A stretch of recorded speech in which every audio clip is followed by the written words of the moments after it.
우리 교회는 지난달부터 이사야 성경을 읽고 있습니다. 여러분이 아시고 보신 바대로 이사야 성경은 66장으로 된 굉장히 긴 성경입니다. 저희가 매일 한 장씩 읽으면서 이제 반을 좀 넘게 읽어가고 있는데, 우리가 지금껏 읽은 이사야서의 주로 내용은 신탁에 관한 내용입니다. 신탁이라고 하는 것은 기록적 문서 형태입니다. 그러니까 하나님께서 의탁하셨다, 그런 의미입니다.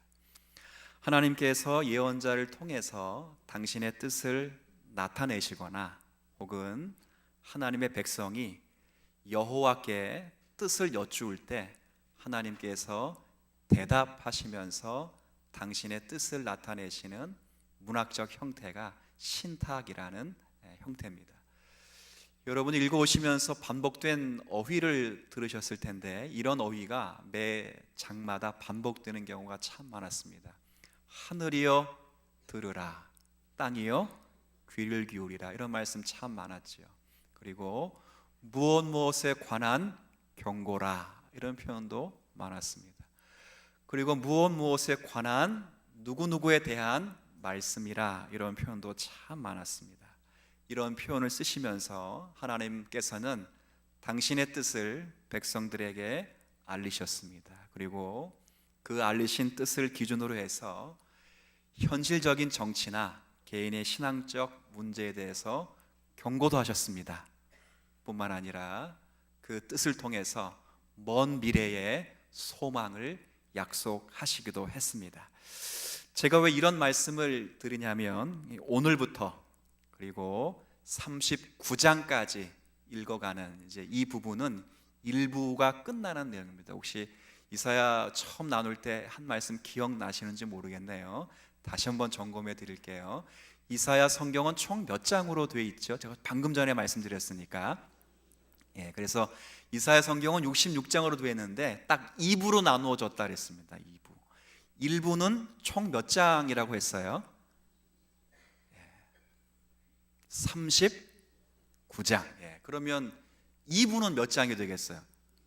39, 신구약 성경 장 권수와 똑같다 그랬습니다. 그래서 1부가 이제 끝납니다. 1부가 36장으로 시작해서 39장까지 끝이 나는데, 이 끝나는 1부가 끝나는 이 표현의 내용은 신탁의 표현이 아니라 이야기체 형식입니다. 이야기. 근데 이 이야기는 모두가 다 아는, 우리 신앙인들이라면 모두가 다 아는 이야기고, 특별히 유대인들이라면 모르지 않는, 너무도 당연한, 상식적이고 확증했던 이야기 내용이에요. 얼마나 이게 많이 반복된 이야기냐면, 지금 36장부터 39장의 이야기는 열왕기 하에도 기록되어 있고 역대 하에도 기록된 이야기입니다. 그러니까 굉장히 유명한 이야기를 하는 것이에요. 오늘 36장과 37장의 이야기의 내용은 아수르 나라의 왕인 그 사네립이 유다 여러 성읍들을 다 파괴하고 마지막 남은 예루살렘 성을 이렇게 파괴하려고 왔다가 실패하고 돌아간 이야기가 36장, 37장에 기록되어 있어요. 38장 이야기는 이것도 유명한 이야기예요. 그 당시 유다 나라의 왕이었던 히스기야가 죽을 병에 걸렸다가 하나님께 간절히 기도해서 몇 년 더 연장을 받았습니까? 15년 연장받은 이야기를 기록해 두고 있어요. 그리고 39장의 이야기는 그렇게 생명을 연장받은 히스기야가 또 교만해서 바벨론 사신들을 환대했다가 하나님께 엄청 꾸중 듣는 내용이 39장에 그렇게 이야기체 형식으로 기록되어 있어요. 그래서 오늘 우리가 여러분과 함께 말씀을 통해서 생각하고 고민해야 될 부분은, 이렇게 긴 신탁의 내용 가운데 그 중앙에 그것도 역사적인 이야기를 집어넣어서 우리에게 말씀하시고 하시는 뜻이 무엇인가, 그런 말씀을 좀 드려야 돼요. 특별히 일부 신탁의 내용이 끝나는 그 시점에, 그리고 2부 신탁의 내용이 시작되는 그 중간에 우리가 다 알고 있고 유대 나라도 다 알고 있는 이야기를 거기다 집어넣어서 과연 하나님께서 우리에게 말씀하시고자 하시는 하나님의 뜻은 무엇인가를 생각 좀 하려고 합니다. 일단 역사 이야기이기 때문에 이 이야기가 시작되는 36장의 첫 구절은 굉장히 의미가 있고 중요하다고 생각합니다. 1절 한번, 36장 1절 제가 좀 읽어 드릴게요. 자, 이렇게 되어 있습니다. 히스기야 왕 14년에 이렇게 되어 있어요. 이 말은 히스기야가 왕으로 통치한 지 14년이 흘렀다, 그런 뜻입니다. 그때 이제 예수님 오시기 전에 아마 주전 701년경을 가리키는 이 표현인데, 이때 유다는 심각한 국가적 위기에 봉착하게 돼요. 어떤 위기냐면 유다를 침공한 아수르가 이제 모든 성읍들을 점령한 다음에 예루살렘만을 남은 이제 공격할 대상으로 남고 예루살렘을 포위한 채 항복을 종령했던 그런 일이 있게 됩니다. 여기 1절 중반부터 이렇게 되어 있어요. 그래서요, 14년에 아수르 나라의 왕이었던 사네립이 올라와서 유다의 모든 견고한 성을 쳐서 뭐 했다 되어 있어요? 취하였다. 이 말은 바꿔 말하면 무슨 말이냐면 유다의 모든 성읍들이 다 무너지고 무슨 성읍만 남았냐면 수도인 예루살렘만 남아있는 그런 상황이다, 그런 의미예요. 그러니까 절체절명의 위기 상황이었다, 그런 의미죠. 2절부터는 이제 그 아수르 왕이었던 사네립이 자신의 군대 장관인 랍사게를 예루살렘에 보내서 즉각적으로 예루살렘 주민과 왕이 항복할 것을 종령하는 내용이 2절부터 36장 끝까지 전부 그 내용으로 되어 있어요. 근데 결국은 항복을 종령하는 이야기지만 사실은 위협하는 것입니다. 위협하면서 회유와 유업하면서 그렇게 폭력을 일삼으면서 이렇게 하는 말들이 전부 기록되어 있는데 핵심은 하나입니다. 뭐였냐면 여러분이 읽은 6절의 말씀처럼 애굽을 의지하지 말아라 라는 것과 여러분이 함께 읽었던 15절 말씀처럼 여호와 하나님을 의지하지 말라, 그 말이에요. 그러니까 유다 백성들이 애굽을 의지하고 있고 유다 백성들이 여호와 하나님을 의지하고 있는데 이 애굽과 여호와 하나님은 너희들이 의지할 바가 못 된다. 그러니 지금 당장이라도 항복하고 지금 돌아와야 된다. 그렇지 않으면 너희들은 죽을 것이다. 이렇게 이제 협박하는 내용이 36장의 전반에 걸쳐 있습니다. 먼저 6절 말씀을 좀 볼까요? 애굽을 의지하지 말라 이렇게 되어 있습니다. 6절. 자, 제가 읽어 드릴게요. 보라, 너희가 애굽을 믿는도다. 그러니까 아수르 왕의 군대 장관인 랍사게가 히스기야 왕과 백성들에게 하는 말이에요. 너희가 애굽을 믿는도다. 그것은 상한 갈대 지팡이와 같은 것이라. 그 다음 한번 같이 읽어 볼게요. 시작. 사람이 그것을 의지하면 손이 찔리리니 애굽 왕 바로는 그를 믿는 모든 자에게 이와 같으니라. 그러니까 애굽 의지하지 말라. 애굽은 상한 갈대와 같아서 마치 산을 등반하는 사람이 지팡이로 그 애굽을 의지하면 결국 함께 망할 것이다, 그거죠. 여러분 한번 생각해 보세요. 여러분들이 힘이 없어, 다리와 몸에 힘이 없어서 지팡이를 가지고 다녀야 되는데 지팡이가 갈대야, 갈대. 그것도 그냥 갈대가 아니라 다 썩어 문드러진 갈대라면 여러분이 몸을 의지하게 됐다가는 그 갈대에 손이 찔리게 되겠죠. 그렇게 될 것이라, 그 말이에요. 근데 저는 이 말씀 읽으면서 이건 사실은 랍사게가 히스기야 왕과 백성들을 조롱하면서 한 말입니다. 그런데 이 말 속에는 일면 진실이 여기에 담겨져 있다는 사실을 우리가 금방 발견할 수 있어요. 정말 애굽은 상한 갈대예요. 애굽을 의지하면 유다 나라는 망할 수밖에 없어요. 지금 그 이야기를 누가 하고 있냐면 지금 랍사게라고 하는 하나님을 모르는 사람이 이 이야기를 하고 있어요. 제가 왜 이것이 일면 진실이 여기에 담겨져 있냐 그럴 때는 실제 유다 나라가 애굽을 의지하면 망할 수밖에 없거든요. 그런데 그것보다 더 진실이 담겨져 있던 이유는 여러분들이 이사야 성경을 1장부터 꾸준히 읽어오시면 이 말을 사실 먼저 한 사람은 랍사게가 아니라 누가 줄곧 이야기한 내용일까요, 이게? 그렇죠. 이사야 선지자가 하나님의 백성에게 줄곧 이야기한 내용이 바로 그거예요. 너희들 애굽 의지하지 말아라. 애굽은 상한 갈대라. 애굽은 사람이요 신이 결코 아니라. 그러니 애굽을 의지하면, 애굽에게 도움을 청하면 도움을 청한 너희나 도움을 주는 애굽이나 함께 멸망할 것이다. 이사야 선지자가 줄곧 이야기했어요. 줄곧. 근데 어려움에 처한 유다 사람들은 그 말씀이 귀에 들어와요, 안 들어와요? 안 들어오죠. 전혀 안 들어오다 보니까 계속 애굽을 의지하게 되었어요. 그렇게 있다 보니까 이제 하나님께서는 참 이 진실된 말을 사람의 편에서, 하나님 편이 아니라 세상의 편에서, 교회를 적대하는 세상 편에서 이 이야기를 듣게 하신다는 것, 저는 이것을 읽으면서 참 분노스럽고 창피한 일이지 않을 수 없습니다.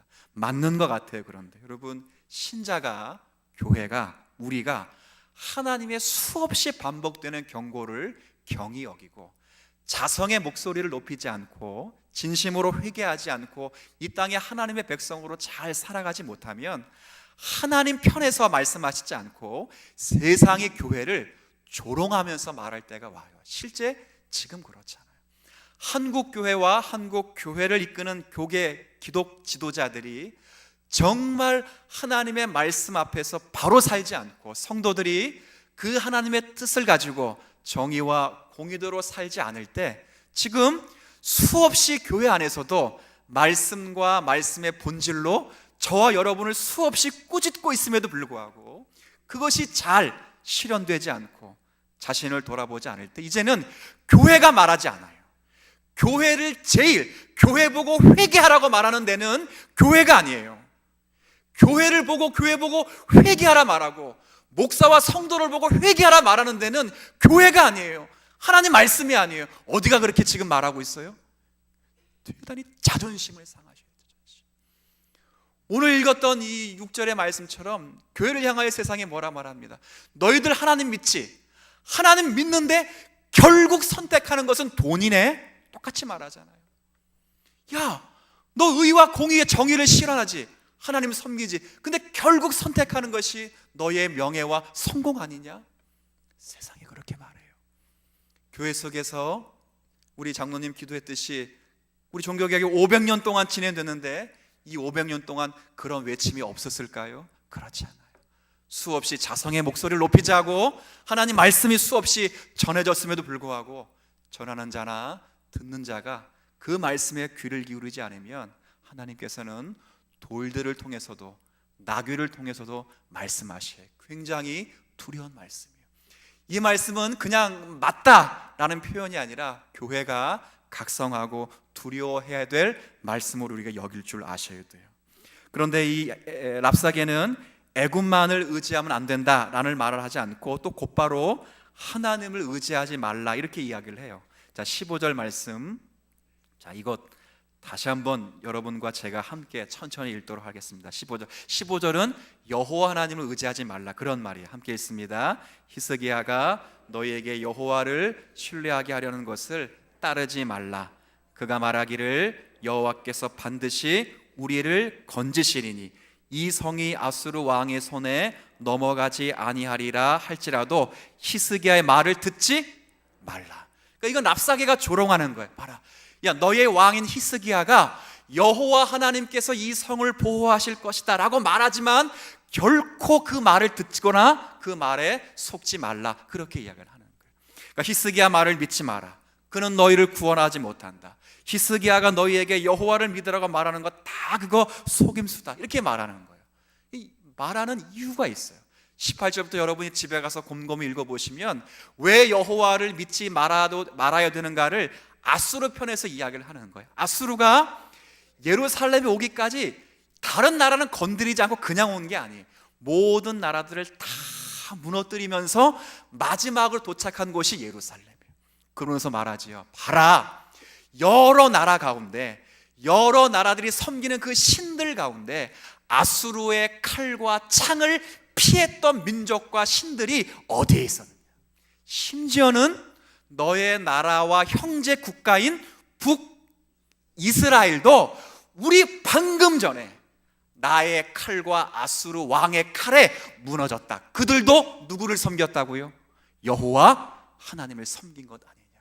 그런데 그 나라가 무너졌으니 너희들도 결코 헤어나올 수 없으니 손을 들고 항복하라. 그러면 너희를 살려줄 것이다. 이게 36장의 전체예요. 그러니까 36장의 가장 중요한 키워드는 사네립이 찾아와서 유다 나라를 위협하는 내용으로 채워져 있어요. 자, 그러면 한번 물어볼까요? 유다 나라의 예루살렘 성이 사네립의 이런 위협 앞에서 무너졌을까요? 안 무너졌을까요? 궁금하죠.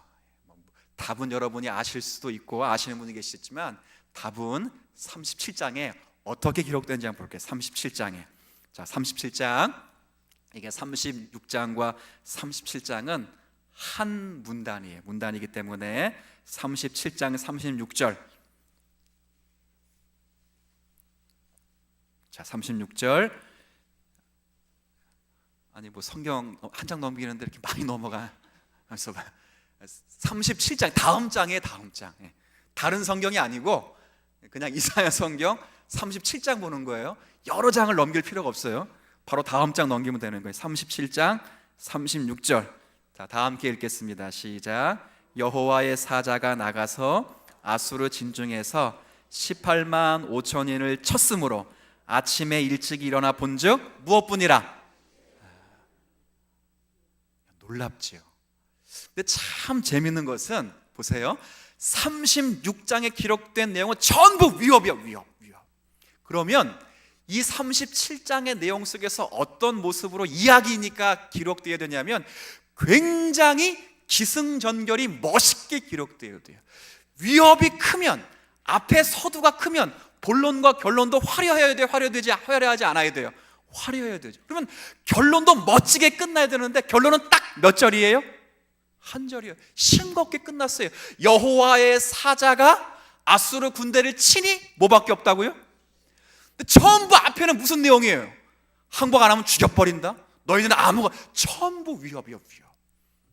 근데 결과는 딱 재미없게 끝나요. 여러분, 사람이 인기가 많으려면 이야기를 잘해야 돼. 이야기. 그렇지.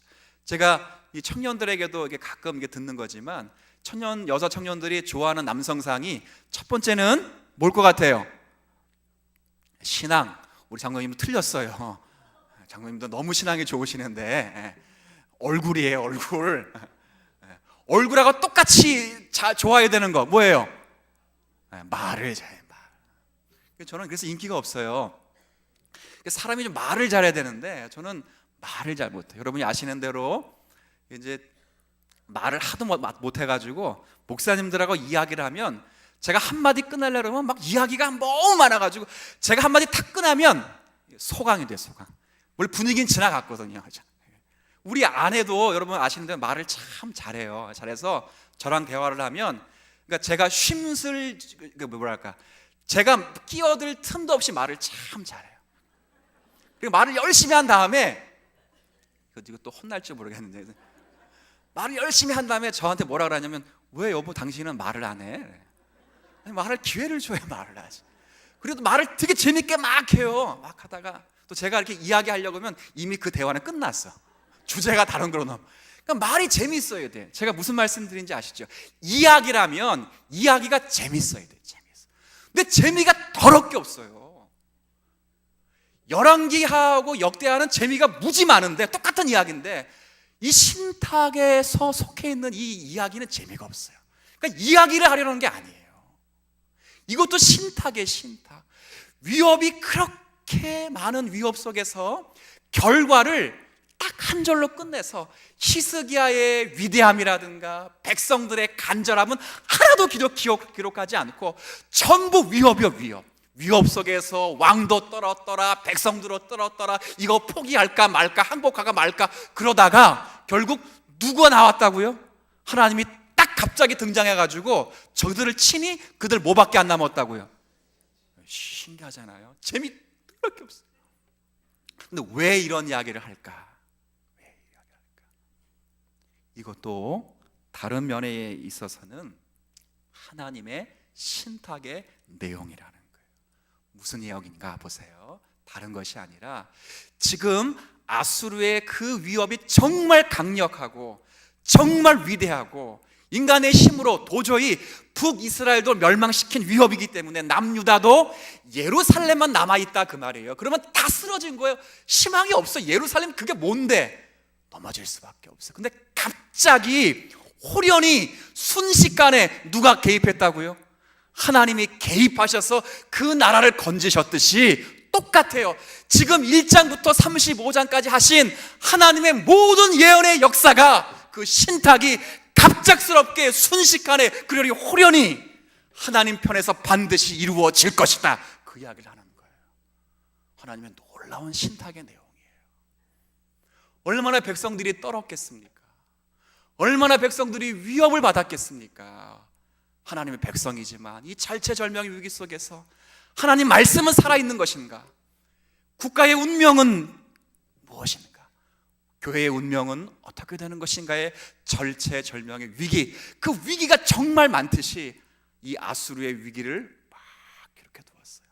그러나 그 결과가 하나님의 간섭하심으로 끝이 났듯이 똑같이 하나님의 예언의 역사가 1장부터 35장까지 준 하나님의 예언의 뜻과, 그리고 또 40장부터 66장까지 2부가 예언이 또 시작될 것인데, 1부 예언했던 모든 예언과 2부 예언하게 될 모든 예언이 지금 이와 같이 하나님의 간섭하심으로 반드시 그 약속대로 갑자기 호련히 순식간에 반드시 이루어질 것이다. 그러니 두려워하지 말아라, 그 말이죠. 놀라운 문장의 구조입니다. 그건 하나님께서 우리의 인간의 보편성을 사용하셔서 연약함을 아시는 하나님의 은혜로 주신 것입니다. 그럼 이런 질문을 좀 하셔야 돼요. 이게 중앙에 있다 그랬잖아요. 중앙에 일부의 예언이 있고, 그리고 중앙 후부터 내일부 40장부터 읽을 2부의 내용이 있어요. 그럼 1부의 예언의 내용이 뭐고 2부의 예언의 내용이 뭔가? 이건 통일성이에요. 지금껏 말한 예언의 핵심은 여러분들이 간헐적으로 아셨겠지만 메시아 왕국에 대한 예언이었어요. 사실 이사야 성경만큼 메시아 왕국에 대한 예언이 아주 판명하게 나온 예언도 없어요. 1장부터 쭉 35장까지 하나님 백성들 심판하시면서 말씀하신 메시아 왕국의 내용, 여러분들이 아마 아시는 표현들일 수 있어요. 제가 조금 언급해 드리면 이런 표현이 있어요. 한 왕이 오실 것인데 그는 의의 왕이라. 그가 왕으로 오시면 그는 공평과 정의로 하나님의 백성을 다스릴 것이다. 그가 다스리면 상함도 없고 해함도 없고, 그렇죠? 그가 다스릴 세계에는 사자와 양이 함께 뛰어노게 될 것이다. 그가 다스리는 그때가 되면 물이 바다를 덮은 것이 여호와를 아는 지식이 온 세상에 충만할 것이다. 이게 1장부터 35장에 이르기까지 하나님의 심판의 측면에서, 즉 인간들이 이룰 수 있는 것이 아니라는 측면에서 예언되어 있어요.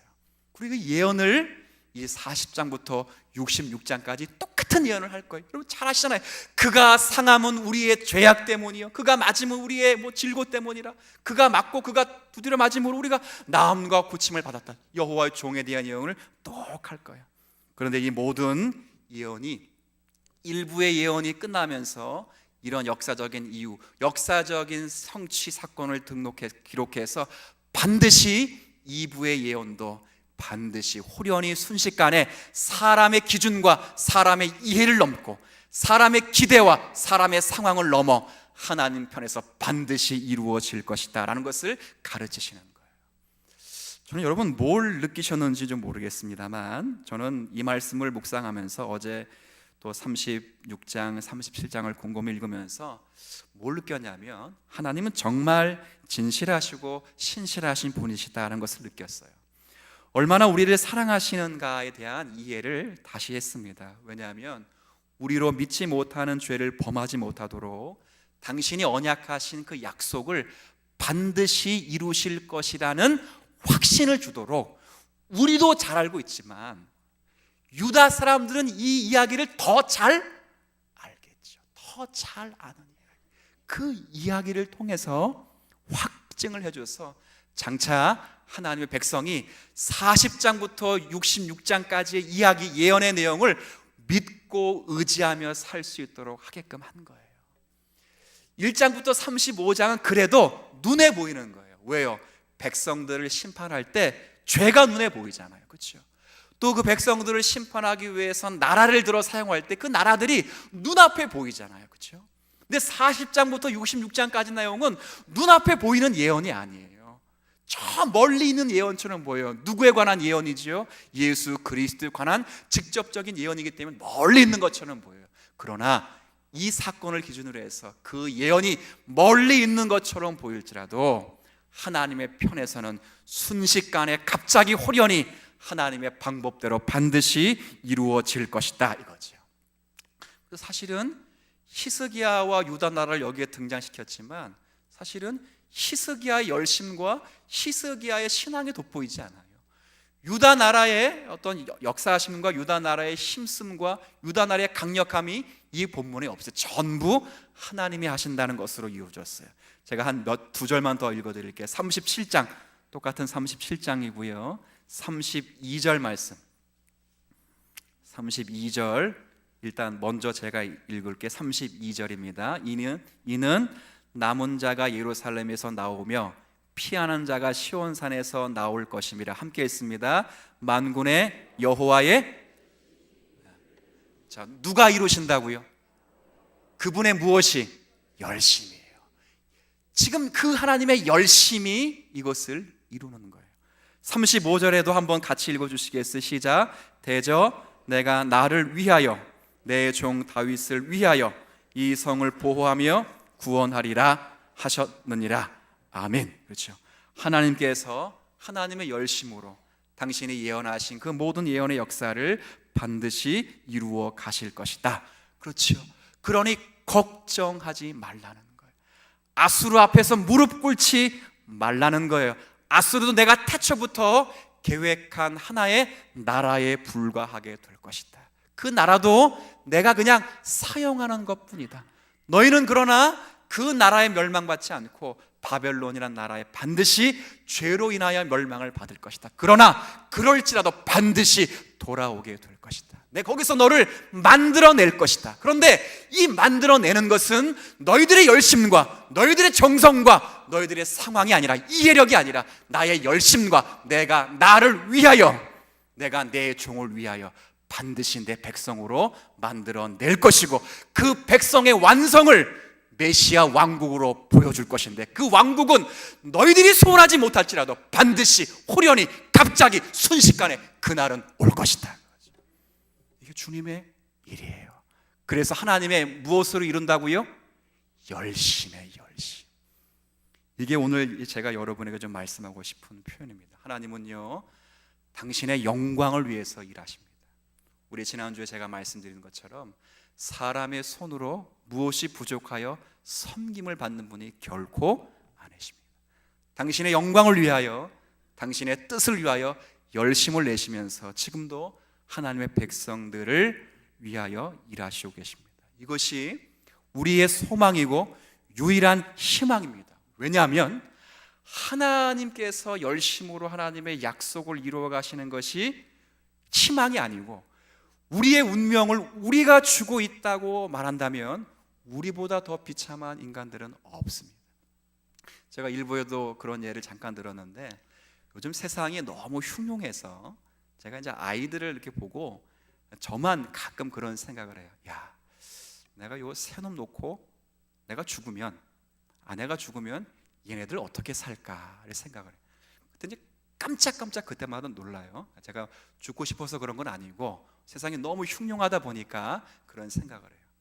만약에 제가 죽으면 그들의 운명은, 그 아이들의 운명은 누가 책임져야 되겠어요? 물론 또 하나님 그러면 너무 신앙이 좋은 것이고, 누가 지네들이 스스로?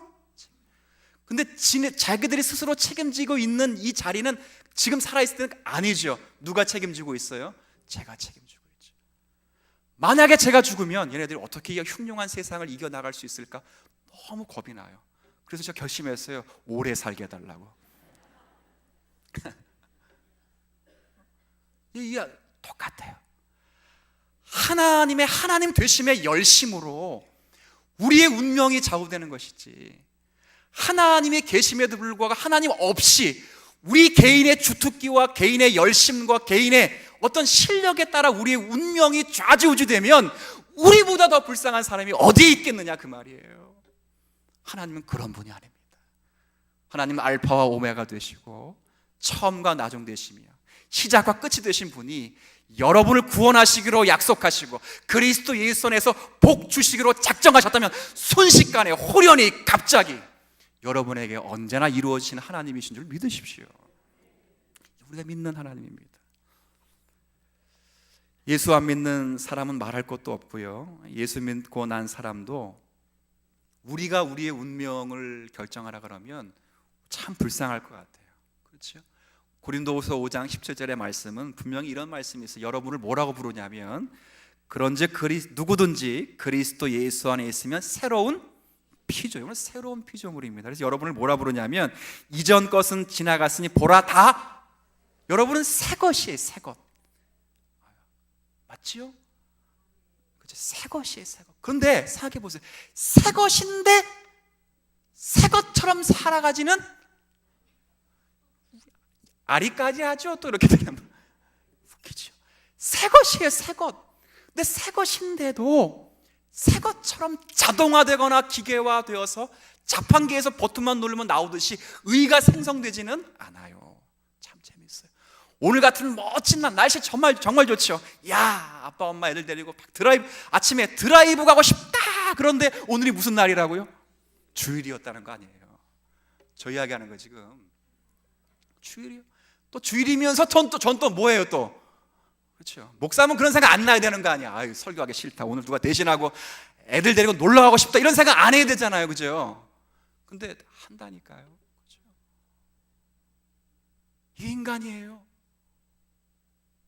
새 것이에요, 새 것. 근데 새 것인데도 옛 본성의 모습 때문에 그래요. 예수 믿고 새 것이 되면 갈등 안 하고 고민 안 합니까? 여러분 남편들이 다 이뻐 보여요? 괜히 물어봤습니다. 아내들이 다 천사처럼 보입니까? 저는 아내처럼 무서운 대상이 없어요. 저는 세상에서 제일 무서운 사람 꼽으라면 아내를 꼽아요. 왜 꼽냐면 저를 향한 사랑이 너무 지극하기 때문에 그래요.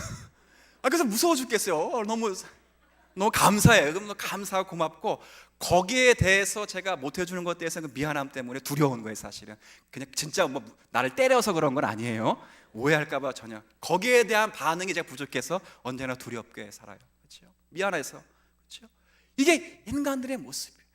예수를 믿으면 여러분이 기관에 속해 있고 구역에 속해 있고 전도에 속해 있으면 다 이뻐 보입니까? 그렇지 않아요. 그럼 저에게 안 찾아와요. 목사님 쟤만 아니면 저 전도에 해장할게요. 안 그러죠. 그런 말 하는 분이 있을 수도 있잖아요. 그렇죠? 구역에 저 사람만 아니면 행복할 것 같다. 그럴 수 있잖아요. 쟤만 교회 옮기면 난 편하겠다라고 말하는 사람도 뭐라고요? 새 것이라고요. 새 사람이에요. 이게 우리의 인간이에요. 인간. 근데 주님 뭐라 말씀하세요? 원수까지 사랑을 하니 꼴 참고 그 꼴을 보고 어떻게 참아요? 니도 나중에 구역장 대봐라 이 새끼 하면서 참잖아요. 그죠? 그게 은혜예요. 은혜. 성도는 그렇게 사는 거. 왜요? 우리의 운명과 우리의 실력과 우리의 이해력에 하나님이 우리의 운명을 맡기지를 않으셨어요. 절체절명의 유다 나라의 위협과 폭력과 강포 속에서도 하나님이 순식간에 호련히 그 나라를 구원하신 것은 전적인 하나님의 열심의 개입처럼 저와 여러분을 예수 그리스도로 꺼내 놓으셨다면 저와 여러분을 예수 그리스도 죽이신 그 책임과 의무를 성실하게 이행하실 줄로 믿습니다. 이게 신앙이에요. 이거. 그래서 주님을 붙잡는 게 그래서 신앙이에요. 여러분 보고 잘하라, 여러분 보고 더 충성하라, 이건 언제나 나중 문제예요. 마음의 동요가 있고 여러분의 마음에 충심이 생기면 충성하지 말아라. 새벽 예배 나오지 마세요. 여러분 새벽 나와요. 가끔 제가 새벽 예배 나오신 분 보고 나이 드신 분이 콜록콜록하면 그분에게 대상으로는 안 하지만 전체를 보고 건강이 있으면, 건강이 힘들면 나오지 마세요. 근데 정말 다른 사람 안 나오는데 그분은 또 나와 계셔요. 반대가 돼야 되는데 어떻게, 그렇죠? 제가 또 새벽 예배 나오지 말라 그러면 또 시험 드니까 그렇게 말하, 공석에서 말하는데도, 근데 그걸 다른 사람은 듣고 정작 들어야 될 분은 안 들으셔요. 그럼 우린 그래요? 이게 인간이에요, 인간. 하나님은 그렇게 자기 백성을 다스려 가시요. 뭘 남기는 겁니까? 일부의 예언사에 끝나면서 이 예언이 반드시 이루어지는 것은 누구의 손에 있다? 여호와 하나님의 손에 있다. 우리에게 약속하신 그분이 약속을 이루실 것이고, 그 약속이 우리의 컨디션과 조건에 의한 약속이 아니라 당신의 열심과 하나님의 영광을 위해서 반드시 이루어질 것이다. 그러니 무엇을 의지할 것이니? 하나님을 의지하며 그분이 보내실 예수 그리스도를 의지하고, 그 예수 그리스도 안에서 우리에게 주시고자 하시는 모든 복들이 지금 당장은 이루어지지 않는 것처럼 보일지라도 하나님이 호련히 이루시는 그 역사의 시간 속에서는 지금도 점점점 이루어지고 있는 것이며, 호련히 그리스도의 재림 앞에 설 때는 여러분이 순식간에 완성된 자로 설 것이다. 기도하겠습니다. 하나님 아버지, 성도들이 의지해야 할 것 말씀으로 약속하시고 말씀으로 세워가시는 하나님 한 분이십니다. 이 하나님께서 이제 모든 날 모든 일들을 마지막에 약속하신 대로 예수 그리스도로 말씀해 주셨습니다. 예수 그리스도 안에 우리에게 복 주시겠다고 하신 모든 것들을 다 녹여 두셨습니다.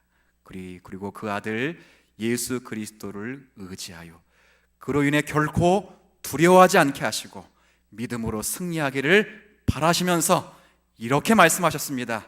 예수 그리스도는 어제나 오늘이나 영원토록 동일하시니라.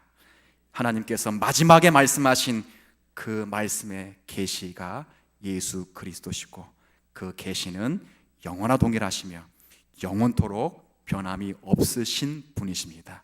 이제 그분과 함께 있는 것, 연합되어 있는 것, 그리스도와 함께 누리는 운명 공동체임을 알고 교회나 성도나 남편이나 아내나 자녀나 그 대상을 의지하는 것이 아니라 그 모든 것들을 선하신 영광과 열심으로 끌어가시는 하나님께 집중하며 주어진 인생을 사는 믿음의 권속 되게 하여 주옵소서.